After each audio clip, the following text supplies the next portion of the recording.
So what we're going to do with the ankle mobility is stretch the ankle in 3 different ranges of motion. So I'm keeping the weight on the heel the whole time, and what I'm going to do is just drive my knee straight forward to the rack. And if that's too close or too easy, then I'll back my foot up a little bit and do it again. So I'm really trying to keep the weight on my heel the whole time to stretch the muscles of the calf. Then I will go to the inside. So it's straight, I'm going to go to the inside to stretch the outside of the calf. And then the next one, so again, trying to keep my weight on my heel, pushing my knee to the outside of the rack.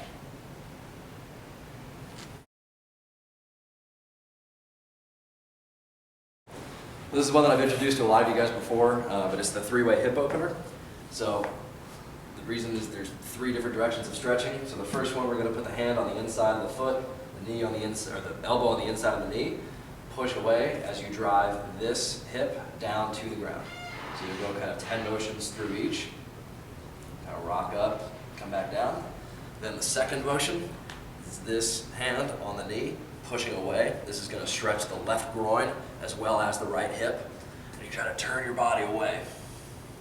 Same thing, kind of 10 movements through it. And then the third part of the 3-way hip opener is hands on the outside, turning in. And this will stretch some of the back glute as well as the hip.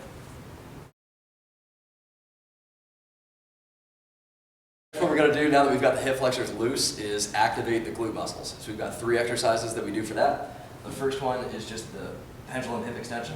So I'm focusing on using my right glute to extend my leg behind me right now. Then the next one is the fire hydrant, or affectionately referred to as the dirty dog, where I'm focusing on the glute medius to raise my knee. And then the last one is the hip thrust.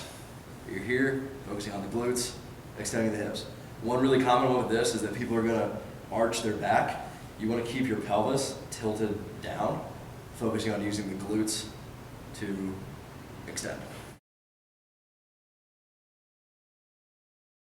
So the next one we're going to do is the full tension plank. We're just going to do 15 to 30 seconds of this. So now that we've gotten the hips loose and everything braced, the difference between the full tension plank and the regular plank is that you're actively contracting the entire time. So I'm actively squeezing my glutes, actively pulling my hands down, and actively contracting my abs as well. So a lot of times in the plank, you'll just kind of hang out here like this. Your hips are going to sag. So people do it for 5 minutes at a time, whatever. For this, it should be pretty hard to do for 30 seconds. So here.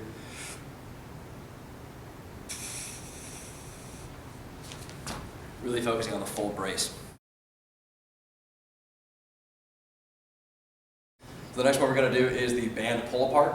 You're going to take a grip right about like this, keep your shoulders down, and then pull the band apart. This should activate the upper back musculature and again provide a stronger stroke by activating some of the muscles for right at this point, maintaining the brace.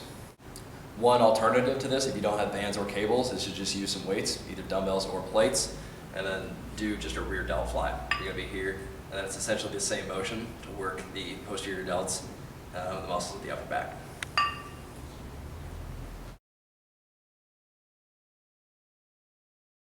The next exercise is a new one for a lot of you, and it's called the Pushup Plus. So it's going to be a push-up, but with the plus is some scapular protraction at the top.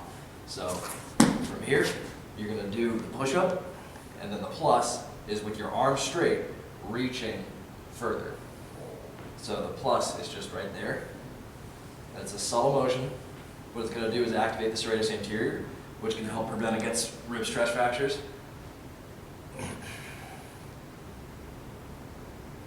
So again, push-up, plus.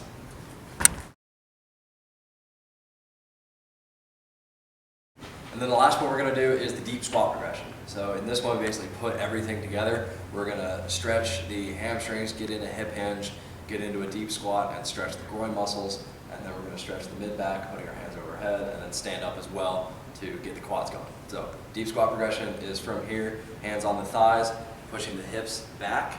So you can't push the hips back anymore. Then grabbing the feet, pulling yourself down into a squat, getting a groin stretch here by pushing your elbows out on your knees. Then hands up, activate the mid-back, and stand straight up.